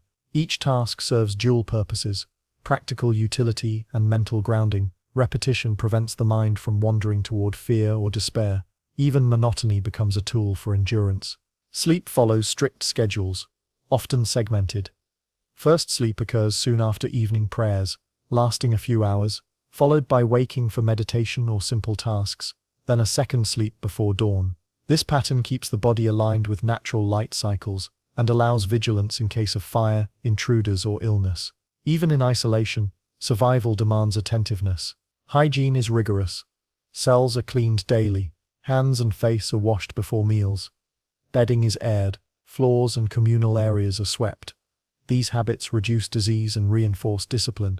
Though the monastery feels remote, illness can still reach its walls, and preparedness is critical. Carelessness is a quiet danger. Companionship is subtle but important. Even in solitude, you are not entirely alone. Shared rituals, prayers, meals, communal labor provide social connection and oversight. You learn from observation of senior monks, adopt habits of caution, and rely on mutual accountability. Survival is never purely individual, even in isolation. The mind must remain engaged. Study, reading, copying texts, or practicing chants occupy hours. Mental acuity is protective. Boredom or anxiety can be more dangerous than cold or hunger. You develop patience, focus, and the ability to endure long stretches of monotony. Awareness, reflection, and discipline keep the body and mind prepared for any emergency. Even the natural world outside shapes routines. Weather dictates work in gardens, collection of firewood, or travel to nearby villages for supplies. Snow, rain, or heat changes the rhythm of tasks. Observing these patterns becomes instinctual. Nature is indifferent, yet predictable patterns allow preparation and survival. By midday, as you tend the garden or copy texts in the scriptorium, you begin to appreciate that isolation itself is both threat and safeguard. The walls protect you from external dangers, bandits, disease, harsh climate, but also test endurance, requiring mental fortitude, disciplined routines, and careful resource management. Surviving here is not about heroics, it is about precision, observation, and the quiet mastery of daily life. And as evening approaches, with the sun fading behind distant peaks or forests, you may reflect on the tension between solitude and safety, and wonder whether the isolation that preserves life also teaches lessons about endurance, patience, and the fragile balance between inner resilience and the unpredictability of the world outside the monastery walls. As days turn into weeks, the rhythms of monastic life become instinctive. Each action, no matter how small, carries weight. You sweep your cell with deliberate care, aware that cleanliness reduces the spread of disease. You measure water and food with precision, knowing that scarcity in winter or during poor harvests could be deadly. Even minor lapses, a neglected fire, a missed prayer, a spoiled ration, can ripple outward, affecting both survival and the discipline that sustains it. Gardening is both a necessity and a form of vigilance. You monitor crops daily, observing soil, pests, and weather patterns. Herbs, vegetables, and small fruit trees provide sustenance and medicine. A disease in plants can threaten months of planning. You act promptly to remove diseased leaves, reinforce supports, and protect seedlings. Attention to these small details ensures food security, reducing risk of malnutrition and illness. Water remains central. Wells and cisterns are checked frequently. You inspect for debris, changes in clarity, or unusual smells. Contamination is invisible but unforgiving. Rainwater collection and filtration are constant considerations. Even a small oversight, a cracked bucket, a contaminated storage barrel can lead to illness.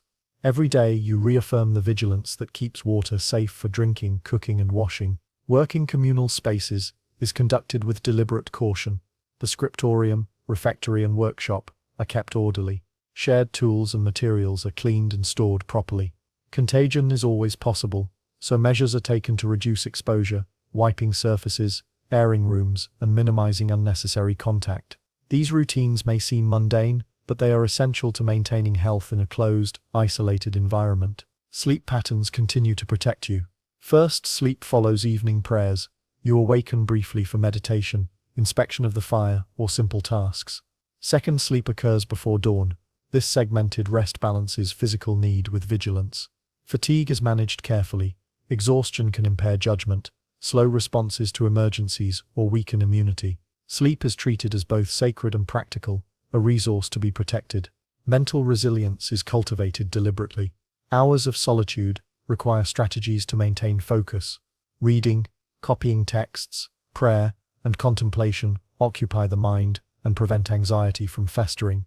The structure of routine provides predictability, countering the stress of isolation. Monks develop patience, observation, and mindfulness, skills as critical to survival as firewood or clean water. The monastery's isolation also teaches humility and awareness of external danger. Avalanches, storms, or wild animals can breach the calm of daily life.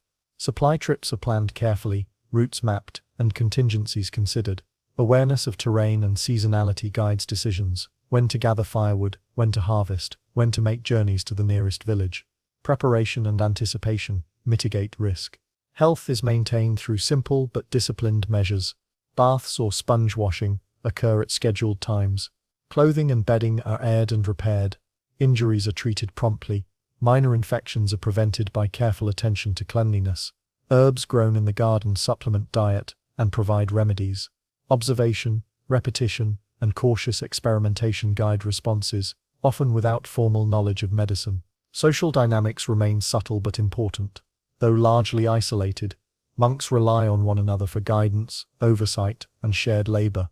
Senior monks teach routines, observe compliance, and intervene when habits lapse. Accountability ensures that no one neglects tasks critical to survival. Cooperation is non-negotiable.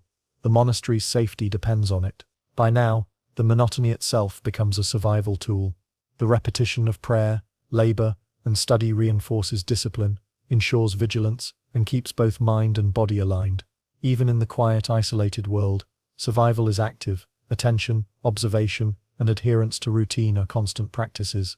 And as you sit by your small desk, candlelight flickering over pages of text, you may begin to realize that the very isolation meant to protect you also tests every habit, every choice, and every ounce of patience, leaving you to wonder whether life in such careful structure is sustainable indefinitely, or whether the long silence of the monastery eventually shapes the mind as much as it preserves the body. Time in the monastery begins to stretch differently. Days blend seamlessly into weeks, months, and even years, yet survival feels tangible in each small decision. You notice how repetition itself has become a shield, sweeping your cell, tending the garden, measuring rations, and observing water quality. All acts that might seem trivial form a web of protection that keeps illness, injury, and scarcity at bay.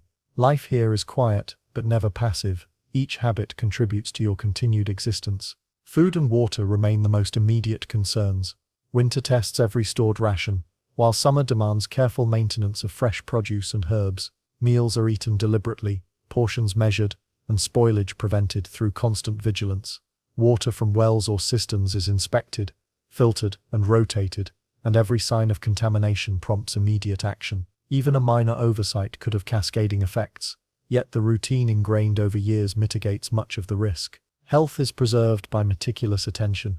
Simple injuries are cleaned and bandaged promptly, hands and faces are washed, bedding aired, and floors swept regularly. Illness spreads quickly in a closed environment, so isolation of the sick, observation of symptoms, and preventive hygiene become second nature. Herbs from the garden, combined with careful diet, function as medicine, though understanding of their efficacy is empirical rather than scientific. Sleep remains a guarded and structured practice. Segmented rest, first sleep after evening prayers, waking for brief tasks, and a second sleep before dawn, balances alertness with physiological need. Fatigue is managed carefully. Even in solitude, vigilance is essential. A fire, an unexpected storm, or a medical emergency requires readiness. Sleep is protected, respected, and measured, as it is one of the most reliable tools for survival. Mental resilience is cultivated deliberately. Hours of meditation, prayer, and study occupy the mind and reinforce focus. The monotony of routine, once potentially oppressive, now functions as armor against distraction, fear, and despair. You learn patience, observation, and self-discipline, understanding that the mind's endurance is as vital as the body's strength in isolation. The external environment continues to shape life. Weather patterns guide work, from collecting firewood to harvesting crops. Snow, rain, and wind influence both routine and safety. Knowledge of terrain and seasons becomes instinctive, allowing preparation for challenges before they manifest. Even in isolation, the world outside exerts influence, and careful observation allows you to respond rather than react. Socially, the monastery operates as a single organism. Each monk's habits affect the collective. Observation of others, guidance from seniors, and accountability ensure that routines are maintained. Cooperation and discipline are not optional. The monastery's survival, both physical and spiritual, depends on it. Knowledge is transmitted quietly, often through example rather than instruction, embedding survival strategies in daily practice. Over time, the quiet, structured life shapes both mind and body. Discipline and routine protect you from the hazards of isolation. Vigilance preserves life, repetition fosters stability. The walls, gardens, and schedules create a buffer against the unpredictability of the outside world.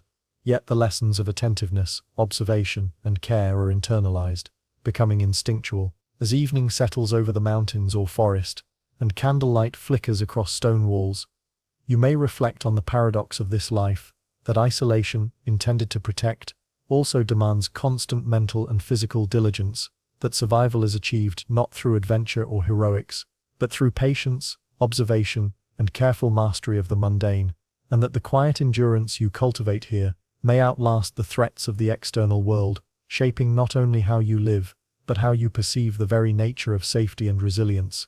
The first frost arrives quietly, coating the fields with a thin layer of ice that glimmers in the weak winter sun. You step outside your modest farmhouse, boots crunching over frozen soil, and feel the cold bite through layers of wool and linen. Winter in the medieval countryside is not merely uncomfortable, it is dangerous. Food is scarce, wood is limited, and the dark stretches long. Survival depends on preparation, skill, and the careful observation of patterns you have learned over years of living close to the land. Your first priority is shelter. Stone and timber walls, often thick and insulated with mud or straw, provide protection against wind and snow. The hearth is the heart of the home, supplying warmth for both cooking and survival. Fires are maintained constantly, carefully fed with split logs and dried kindling, as exhaustion or carelessness can allow cold to penetrate even the best-built home. Smoke must escape without letting heat drain, so chimneys are monitored, repaired, and cleared regularly. Food is carefully rationed. Summer and autumn stores, grains, salted meats, dried legumes, root vegetables, and preserved fruits are portioned meticulously. You rotate supplies, consuming perishable items first, while preserving those that will last months. Spoilage is a constant concern. Mold, rodents, or damp can destroy a crucial portion of your winter reserves. Every meal is measured, and overconsumption or waste can threaten survival by midwinter. Water, often drawn from wells or nearby streams, is treated with caution. Freezing temperatures can alter the availability of liquid water, and contamination from thawing runoff is possible.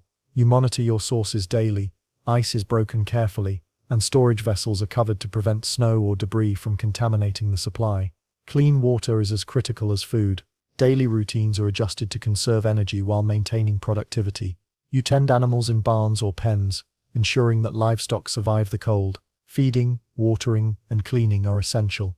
A neglected animal can mean hunger for the household later. Shelter for animals is prepared with straw bedding, insulation, and sometimes windbreaks. Animals themselves are vital to survival. Cows provide milk, sheep provide wool, and pigs are a source of meat. The land itself guides decisions. Snowfall, frost patterns, and the hardness of the ground dictate when you can gather firewood or venture out for supplies. Understanding the subtle shifts in weather, how clouds signal storms, or how wind direction predicts changes in temperature, allows you to prepare, sometimes days in advance, for life-threatening conditions. Observation becomes your most critical survival skill. Work is physically demanding despite the cold. Chopping wood, fetching water, and tending animals require energy, which must be balanced against the caloric intake of limited food. You manage exertion carefully, pacing tasks and resting strategically to prevent exhaustion. Hypothermia is a constant threat. Prolonged exposure, even during routine labor, can be deadly. Clothing, layered wool, linen, and fur, is selected carefully to insulate without restricting movement. Hygiene continues to matter, though it is more difficult in winter. Hands and faces are washed sparingly with cold water, and clothing is aired and repaired regularly. Dirt, lice, or mold can spread quickly in confined, heated spaces. Even in harsh conditions, small measures prevent illness and maintain both comfort and health. Sleep is valued as a protective resource. Nights are long, and your body requires both rest and conservation of energy. Bedding is layered. Straw mattresses and thick blankets preserve warmth. Sleeping arrangements are shared in some homes for mutual heat, but care is taken to maintain air circulation and reduce the spread of illness. Sleep is both restorative and protective, critical to enduring weeks of cold and darkness. Community also plays a role in survival. Neighbors exchange knowledge of food preservation, weather patterns, and emergency shelter. Assistance is mutual but measured. Trust is extended carefully, as resources are scarce. Local traditions, shared feasts, barn raising, or cooperative hunting help reinforce survival strategies and provide a buffer against the unpredictable nature of winter. By late evening, as you sit near the hearth with animals settled and rations carefully portioned, you may reflect on the fragile balance that governs life through the long, cold months, that survival depends not on heroism but on observation, careful planning, and the repetition of mundane tasks, that every measure taken, stacking firewood, rotating grain, monitoring livestock, is part of a larger system that preserves life, and that even the simplest routines, when performed with care, can carry you safely through the harshest season. As winter deepens, the rhythms of daily life become both routine and essential. You rise before dawn, feeling the chill in your bones, and immediately tend to the hearth, ensuring that embers from the previous night are stoked into a fire capable of warming the stone floors. Fire is more than comfort, it is survival. A mismanaged hearth, insufficient kindling, or poor ventilation can mean frostbite or respiratory illness by nightfall. Every small detail, splitting wood evenly, storing dry kindling within reach, maintaining airflow, is practiced with care. Food management dominates attention. Supplies from autumn, grains, salted meats, dried legumes, preserved fruits, and root vegetables are rotated meticulously. You consume perishable items first, ensuring nothing spoils. Even when stores appear sufficient, constant vigilance prevents waste. Small lapses, forgotten barrels of grain, damaged stored vegetables, or spoiled meat can create scarcity that ripples through weeks of cold. Supplementary foraging, such as hunting small game or collecting winter-hardy herbs, is carefully planned and rarely taken lightly, as exposure to cold and snow adds risk. Water becomes increasingly precious. Frozen wells or streams require extra effort to access. Snow may be melted, but this demands additional fuel. You monitor water storage vessels daily, checking for debris, cracks, or contamination. Even a slight lapse using a contaminated bucket or leaving water uncovered can lead to illness that spreads quickly in confined spaces. Water, like food and fire, is not taken for granted. Animal care requires constant attention. Cows, sheep, pigs, and chickens must be fed, watered, and sheltered from wind and snow. Stray hay or straw is organized to maximize insulation, and barns are reinforced against drafts and collapsing snow. Livestock are essential to survival. Milk, wool, eggs, and eventually meat sustain the household. A single neglected animal can compromise weeks of careful planning, so observation and routine inspections are critical. The land itself communicates survival signals. Frozen streams, frost patterns, snowdrifts, and the hardness of the soil influence decisions about daily work. You anticipate storms by noting cloud formations, wind shifts, and barometric changes observed over the years. These subtle cues allow preparation, stacking extra firewood, reinforcing shelter, or adjusting rationing before the worst conditions arrive. Observation, patience, and responsiveness form the backbone of winter survival. Work is repetitive but essential, balancing physical exertion with energy conservation. Chopping wood, fetching water, and tending animals are demanding, especially when movement is slowed by snow or ice. You pace yourself carefully, knowing that exhaustion can lead to accidents or hypothermia. Clothing is layered strategically: wool for warmth, linen to wick moisture, and fur or sheepskin for insulation. Even minor misjudgments, wet feet, a torn sleeve, or insufficient head covering, can have serious consequences. Hygiene continues to matter, though it is constrained by cold. Hands, faces, and clothing are washed and aired carefully. Straw bedding is replaced and fluffed to maintain warmth and reduce pests. In confined spaces, minor neglect can lead to illness, so every act of cleanliness is performed intentionally. Simple rituals, wiping surfaces, airing rooms, and monitoring personal health reduce the invisible threats winter introduces. Sleep is structured for both safety and energy preservation. Nights are long and early rising is mandatory for chores. You sleep deeply but in short segments, waking periodically to tend animals, stoke fires, or check stored provisions. Sleep is practical, not indulgent, and careful attention to its timing ensures that you remain alert throughout the cold months. Community vigilance remains invaluable. You exchange information with neighbors about food availability, weather patterns, and safe routes to the nearest village or market. Shared labor, stacking firewood, reinforcing barns, or assisting with animal care reduces risk and spreads knowledge. Trust is essential, but always tempered by awareness of scarcity. Even in cooperation, survival requires careful judgment of resources and reliability. By midday, as you monitor the fire, ration meals, inspect livestock, and prepare for the approaching cold of night, you begin to recognize a larger truth. Survival is a product of observation, deliberate action, and disciplined repetition. Each task, no matter how small or mundane, contributes to a system that protects against scarcity, disease, and exposure. The quiet attentiveness of these routines forms a fragile but resilient shield against winter's relentless demands. And as you pause by the window, watching snow drift over frozen fields and distant hills, you may wonder whether these careful routines, repeated for generations, are more important than the land itself, and whether life in such meticulous rhythm ultimately teaches lessons about endurance, foresight, and the delicate balance between human effort and the unyielding forces of nature. By the deepest stretch of winter, survival has become a quiet mastery of observation, routine, and endurance. You awaken each day to the familiar cold and the faint glow of dawn, immediately checking fire, water, and provisions. Each routine task, stoking the hearth, rotating grain barrels, inspecting livestock, or replenishing bedding, forms part of a larger system designed to keep life steady against the relentless rhythm of frost, snow, and darkness. Survival is cumulative, built on repetition and careful attention, not sudden heroics. Food management is now instinctive. Grain is measured precisely, and meals are portioned to stretch stores while still providing sufficient energy for labor. Root vegetables, salted meats, and preserved fruits supplement staple rations. Foraging or hunting, when possible, is approached cautiously. The risk of frostbite, hypothermia, or getting lost in snow-covered terrain tempers every decision. Each bite, each measure of sustenance is part of a continuous calculation, balancing need against supply. Water remains critical. Wells may freeze, and streams become treacherous.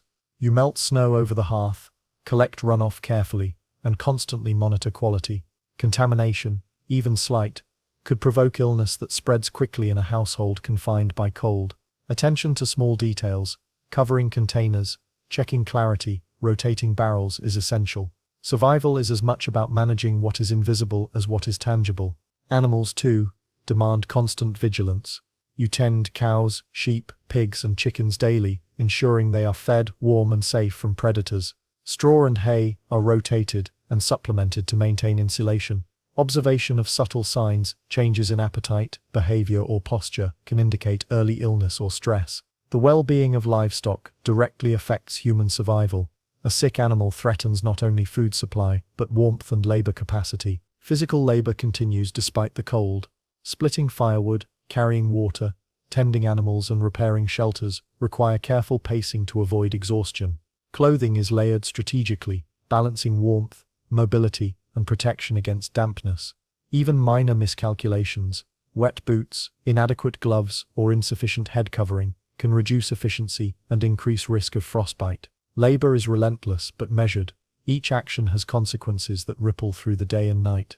Sleep, though fragmented, protects both body and mind. You rise early for chores and wake intermittently at night to check fire, animals, or supplies.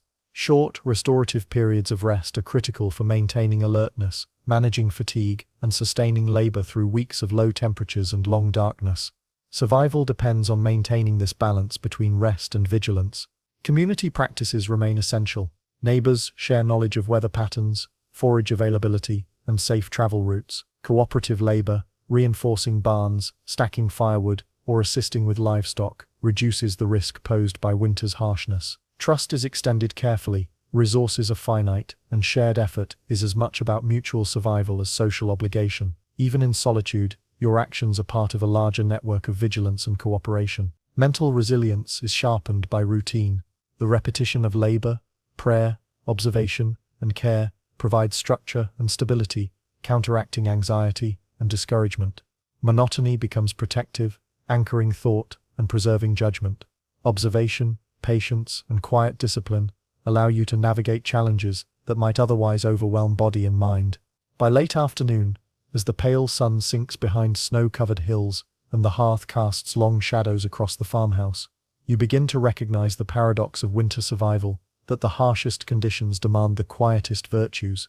It is neither strength, bravery, nor ingenuity alone that ensures life, but persistent attentiveness, careful planning, and the disciplined execution of small, seemingly mundane tasks. Each observation, each measure of care, each habit learned over years forms a lattice of protection that shields life from scarcity, cold, and the unpredictable forces of nature.